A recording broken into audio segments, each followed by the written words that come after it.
Yes, yes, it's not the same. You're right, not the same work ethic. He would not leave that.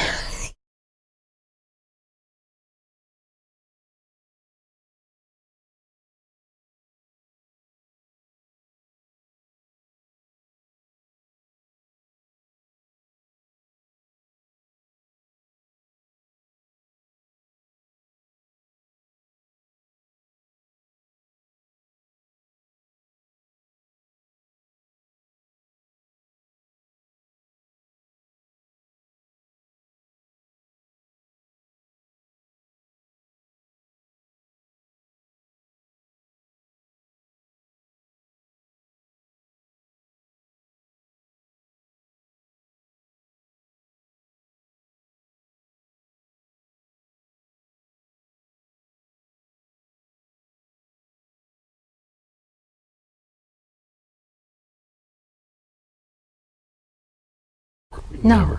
Never. And I can't remember working an 8 to 5 unless, I mean, because we're on call 24/7 also, unless you were on vacation. And if you were on vacation, you had to leave your itinerary, even if you were flying your flight schedule, because they had to be able to reach you within 2 hours, no matter if you're on vacation or not. You have to answer. Yeah. Yeah, especially if you're working on a case, because you know where everything is. We did not get overtime. Mama, we gotta start, okay? Okay, All right, yes. let's do it. He's got to go. We were having difficulty. He said to count back. I'm counting back now.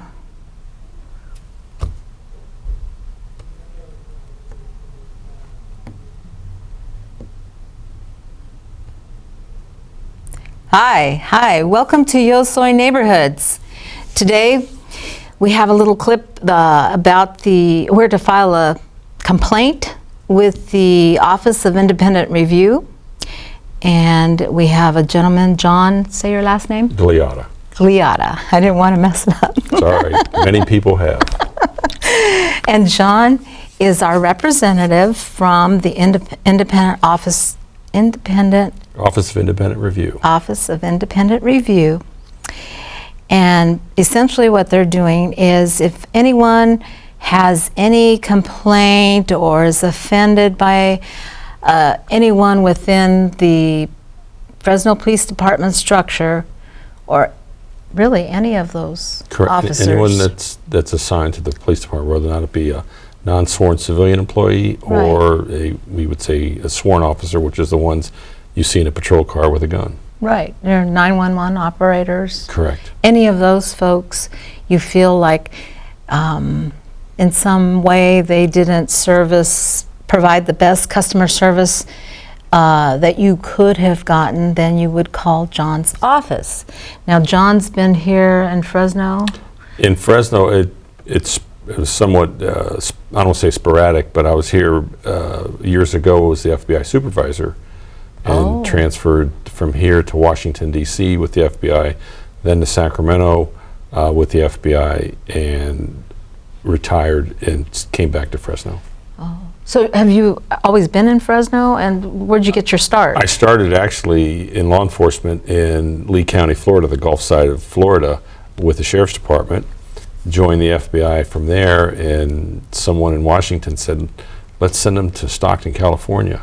So I went from the beaches of Florida to Stockton, and was in Stockton, promoted from there to Fresno, promoted from Fresno to DC, from DC to Sacramento. So when you started that, or came here to Fresno, did we have a department like this? Yes, and that's part of the reason we also go out and we do speaking engagements such as this, because even though it's been in existence since 2009, when we go out and talk to the public, the first question I always ask is, how many of you know what the Office of Independent Review have heard of it? We may get 2 or 3 people raise their hand, if that many. Because in the past, in 2009, it was handled by a retired judge out of Seattle, Washington, and he would do it from Seattle, come in part-time, go back and write the report and do his assessment from there. And then once he left, they hired a retired FBI agent of Salt Lake City who also would come in 2 weekends a month, do it and go back. And so when Mayor Brand was elected, he made some changes. Mainly, it had to be a full-time resident within the city of Fresno to do this job, because one, you wouldn't get to, the word wasn't getting out to the public, so it was kind of hard to do it from out of state. And two, you didn't have really the ownership of what's going on within the city if you were only here a couple days a month, essentially. Right, right. And this city is booming. I don't know if anyone understands that. I see it. Right. Well, I see it because I've been in the Central Valley from Stockton. I started in '88 and then through Fresno into DC and then back. So I saw it, and now, in fact, I just talked with the FBI today. Their main office for the valley is in Sacramento. But if you compare, Fresno is now larger than Sacramento. Okay. It is the 5th largest city in the state. That's correct. And it's the largest police department within what's called the Sacramento FBI division. So it now exceeds anything within the Central Valley. Interesting. So let me ask you, can you give the folks, the audience, an idea? Now, you keep mentioning the FBI. So how does it work? You know, where's the police department within the structure? It sounds like you're all associated. Of course, you're officers. Well, only because there's certain criminal violations that are shared jurisdiction. I mean, the most common one is a bank robbery. So it's a city responsibility because it's a robbery, and it's a federal responsibility because the funds in a bank are insured by the FDIC, which makes it a theft from the federal government. But my role here in the police department is its own entity, and my sole oversight is dealing with the Fresno Police Department. Okay, strictly. Strictly. Okay, but it sounds like, and you said the FBI, so I'm thinking that you need to have that high-level investigative training to do this? It helped because when I was promoted to Washington, D.C., I was doing back there what I'm doing here, essentially within the FBI. They would fly us around the country to review our own offices to make sure that the FBI was also adhering to policies and procedures that were set up in manuals of operation to make sure they were doing it correctly. So that's what I did with the FBI.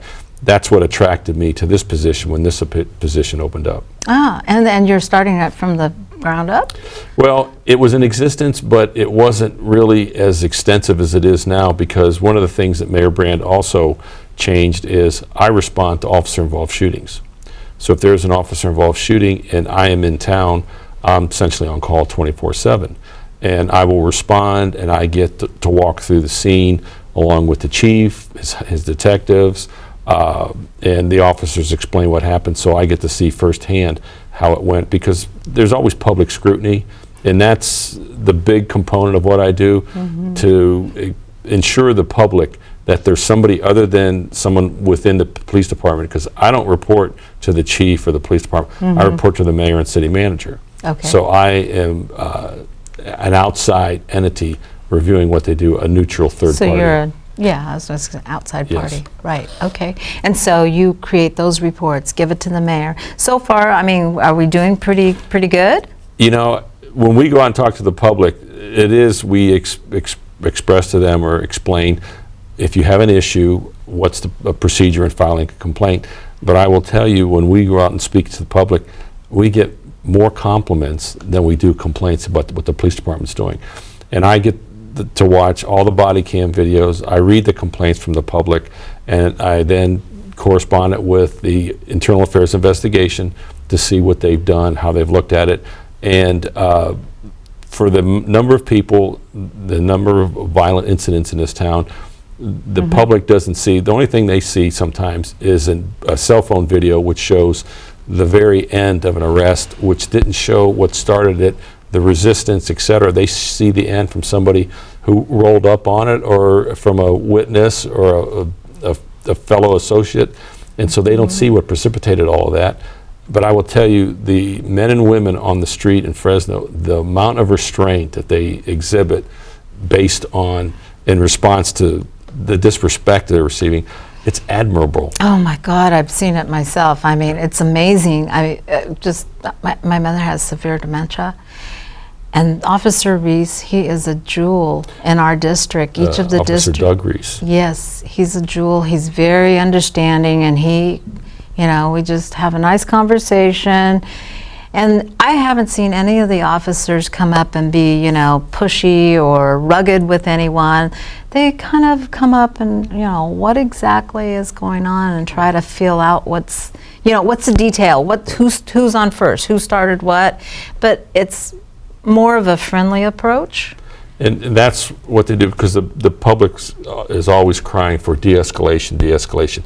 If you talk to the officers, de-escalation with the officer starts when they exit the patrol car, because there's not an officer out there that wants to escalate the situation, because then it's going to involve a physical altercation, maybe a use of force, whether it be less than lethal or deadly force. They do not want to do that. But my job is, and just like when I was with the Bureau, I have to make the hard calls. In the event that I do see something that I think could have been done differently, or maybe was not up within policy or procedure, I then have to call them on it. And I will say that Chief Dyer has been very receptive to that, because in my report, which goes out to the public, it's on the Bureau the city website, FBI. Once again, I'm reverting back to my 30 years. Fresno.gov/OIR. The report is on there. I put it out every 3 months, every quarter, and it's for the public to see, so there are no secrets.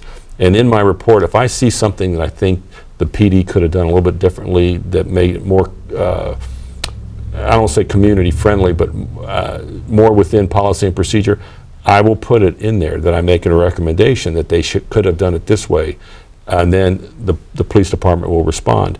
And I will say, I started here in August of 2017, that the police department, and it's under the direction of Chief Dyer, have made more changes to their policies, procedures, and training than they had made since 2009 to 2017.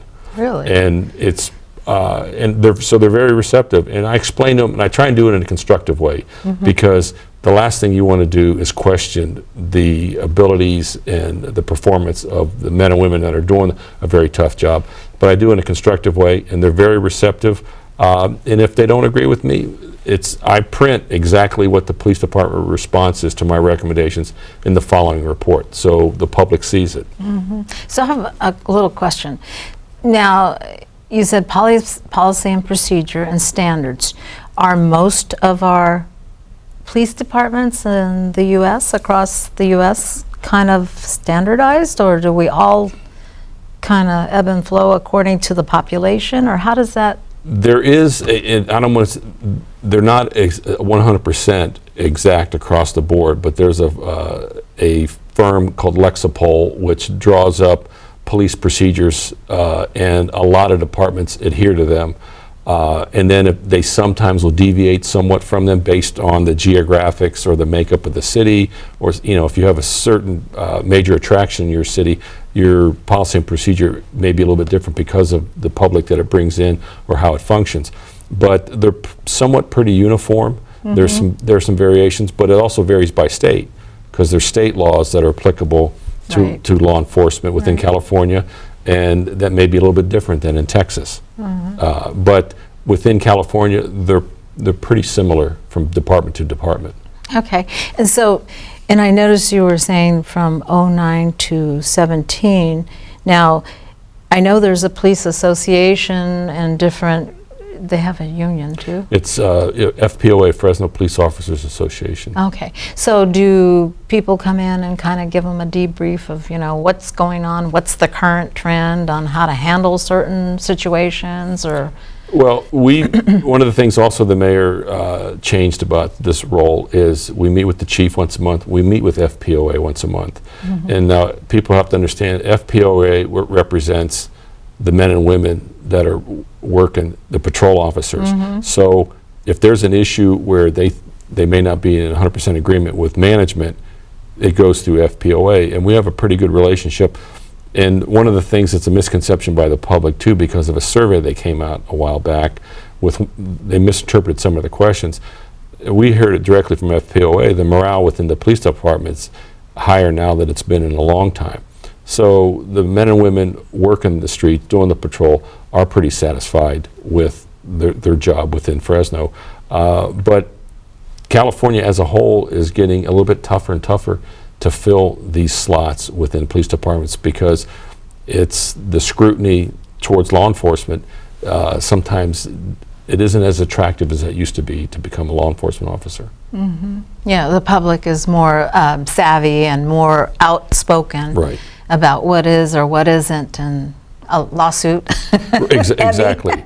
And just, I mean, it's sad, but just day before yesterday in Philadelphia, where the officers were being shot at, and yet you had the public harassing the officers that are responding, trying to save the 2 officers that were pinned down within the house. I mean, that's, no matter what your view is, that's got to be a little bit. So actually, the public came out while they were going through all that, Yes. and were, Yes. they don't understand that it's dangerous and to stay away? Well, and they don't understand, their officers are there. They had 2 officers pinned down in the house, and yet the public in the surrounding areas, not all of them, but there was a select few, one person pushed an officer as they're Oh, no. trying to get up, set up. So it's sad that it's come to that. Yeah, no. And we have a small police department. Yeah. For the numbers of people that are in the community versus the number of officers, we have a small department. Yes. I don't know, is there a proportionate size for each officer, how many people they can handle? Well, there's I wouldn't say quotas, but it's officer per capita. But I will say, because when I first came here, I tried to determine if Fresno has the correct or the proper proportion of officers per capita. But there's an East Coast bias, because if you compare the number of officers per capita as you get further towards the East Coast and within California towards the West Coast, it's a little bit less. But that used to be the test, is officer per capita was the strict equation that you looked at. But it's with now, where you have community policing, you have public events that they're catering to, you have special units that they have to staff. So it's a little bit more difficult. It takes a little bit more of an evaluation than just strict officers per number of residents. Well, and then we're a moving population. Yes. And in California, I don't know if anybody's watching its license plates, but I do. And they're Riverside, Corona, everybody that lives in those houses, and they're going, I'd rather buy a house. They're moving to Central California, whereas before we weren't even thought of, because 107 degrees, I hope you have your puppies inside. It gets a little warm. It gets warm, but it's still one of the more, in fact, I saw an article today, it's one of the more affordable major cities within the state. So do they have any kind of projections for the next 3 years that perhaps, because my sense is that we're getting a lot more people, your per capita, the community itself is growing across the board, and a lot of people we're not seeing right away because we still have a lot of country where you can hide out. Well, that's something for the incoming police chief and Mayor Brand, and then possibly the incoming mayor, to discuss on that, because it boils down to economics. Because, and we saw that with the most recent budget discussions. It's a matter of economics. And are there, I mean, other than us, the taxpayers, putting money into, well, doing our part, tax paying, is there any other way to get money to grow the department? There is, and that's outside of my purview, but there's federal grants, and the police department takes advantage of that to the best of their ability, because there are federal grants, but the people have to understand, if they obtain a federal grant, the money is earmarked specifically for that responsibility. So if you obtain a federal grant for a specific enforcement, that those funds have to be Used spent there. strictly for that, not for a different type of patrol in a different part of the city or a different type of responsibility. And policing is changing very quickly, especially now that with all our nice electronics. Right, and that's another thing. Initially, people were so adamant that they had to have body cams. They had to have body cams. And because, new technology, and I understand you're a little bit reluctant to introduce that into seasoned officers, and they were somewhat reluctant. But I'll tell you, across the board, almost every officer I've come in contact with will tell you they want their body cameras, because every once in a while they'll malfunction and they don't have enough to just immediately replace it if you come to work and your camera's not working, but they rather have their body camera functioning and on them than not. Well, it helps them too.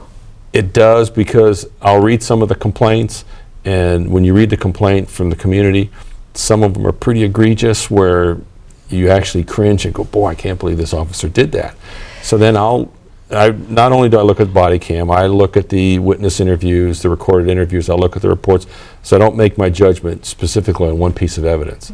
But I will watch the body cam, and you almost think that, does this complaint actually go with this body cam? Because they don't match up. But every once in a while, you'll see it and you say, boy, maybe the officer was having a bad day that day. But I will say, for the most part, they're doing a great job. I think so. I mean, I've met a few in person, and I think they're doing fantastic, considering the rapidness of the growth. Okay, so we're growing faster than we have structures for or trained personnel to fill positions. I mean, and that's in all aspects of work here. And we're a growing public, and we have other needs. We're wanting to.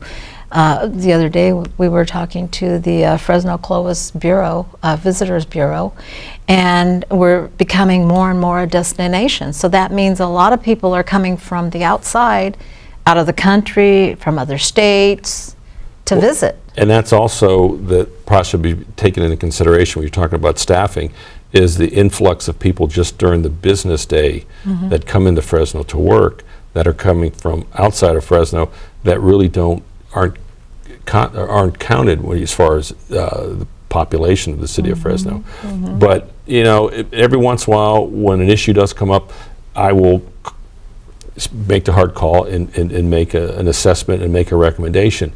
And based on, there's Privacy Act, so I can't identify the officer, but I'll be as specific as possible.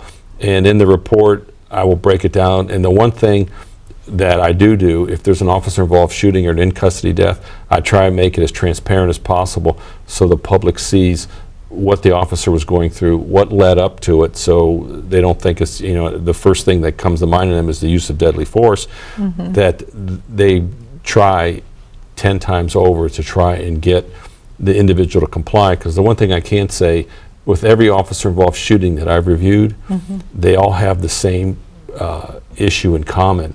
And that's the individual made a decision not to comply. So that's the big thing. And, the officer's got to go home at the end of the day. Right. And so, But that's for the public to start to understand, comprehension. When the officer, they're coming in, they're just trying to calm the situation down, get everybody in their spot, to find out how they can resolve the issue right there and then, instead of having to put someone in the pokey. I mean, that's really what they're trying to do, because it says serve and protect. So they are serving when they show up, and they are protecting when they're asking and trying to diffuse the situation.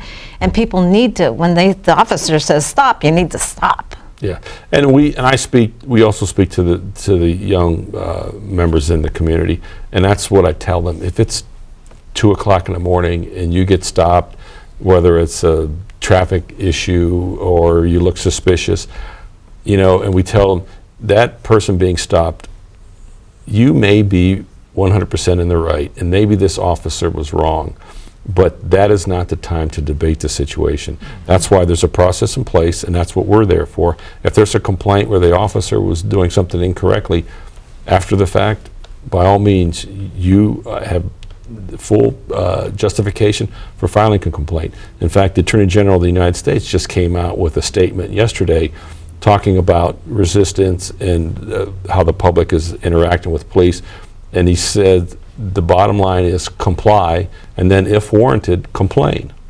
And that's what we're trying to get across to the folks. And that's where they get to meet you, and they can come. I think Anita's going to show where to file a complaint.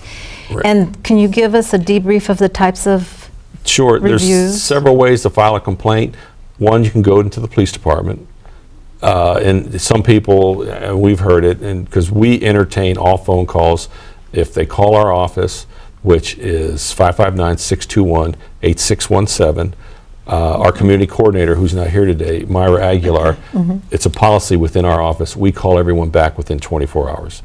And we may get the same person calling over and over. We will still call them back because some people will not accept the decision made by either internal affairs or my review of the complaint. But you can go into the police department if you're reluctant to do that. You can also go online to fresno.gov/police and file online. And we recommend, if you have access to the internet, use the online application, because once you hit submit, you get a confirmation back. So you can't say, some people say, well, they're just throwing my complaint away. No, there you have a confirmation that you filed a complaint. I've used that before. It's very good, and I wish Clovis PD would have the same thing. I don't know if you work with them. My jurisdiction stops at the city limits. Yeah, but they really need to, because I can understand the person that's doing the complaining can get all the little details in there. They have a little area where you can give a debrief of what you've seen and what exactly it is that you feel was good, bad, ugly, whatever. And that's what we tell. And then also on our website, fresno.gov/OIR, we have ability to file the complaint that way.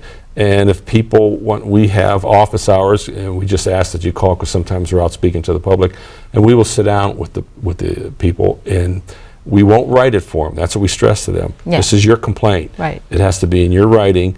If you have questions, that's what we're there for, but it has to be your information.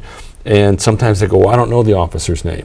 Well, just be as specific as possible, because there's a way they can track who responded, who was there on scene, because everything now is all electronic, so they track the cars, they can track the officers by dispatch and by who was dispatched. Well, it's an automatic record. Once they call in, they have it all written down. And there's also 4 community center within town. The Hinton Community Center, Sal Mosqueda, Ted Willis, and Stone Soup. You can go in there and they have complaints, hard copy complaints.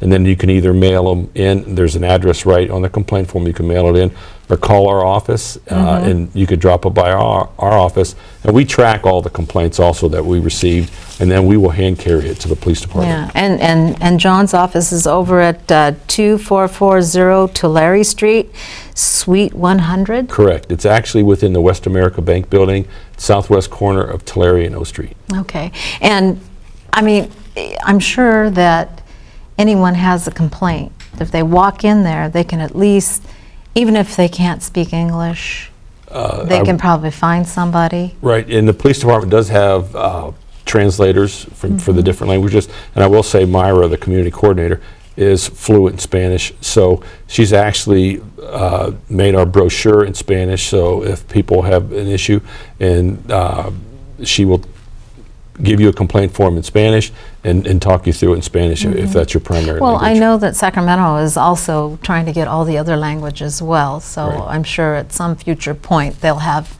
someone there, Hmong or any of the other and they languages. have them in several different languages, the complaint forms, so they try and appease the general population as much as possible. Right, and people need to understand that, and I work for the court, I was a very well-trained person. I mean, they want you to be very detailed on what you're doing, and then usually they give you an outline specific, step 1, step 2, step 3. So I know that when you're reporting, it's very thorough. Yes, and I try in my reports that are online, I try and get as much information as there is possible.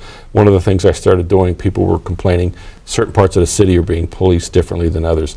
So I've listed the map for probably like the last 7 or 8 years where the shootings have taken place, and you could see it's really not concentrated in one specific area, one specific neighborhood.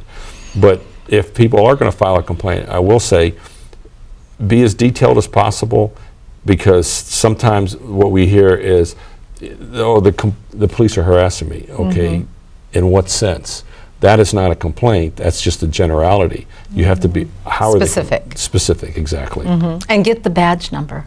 And the officers will give it to you. I mean, they're obligated, name and badge number, they will give it to you. But if you don't have it, that shouldn't deter you from filing a complaint, but just be specific. And it has to be something within the last reasonable amount of time, because we've had people call. So like within 30 to 60 days? The sooner the better. But we've had people come in, something that happened last year, and they finally just got around to it, or they thought about it, or they just found the document that they were looking for.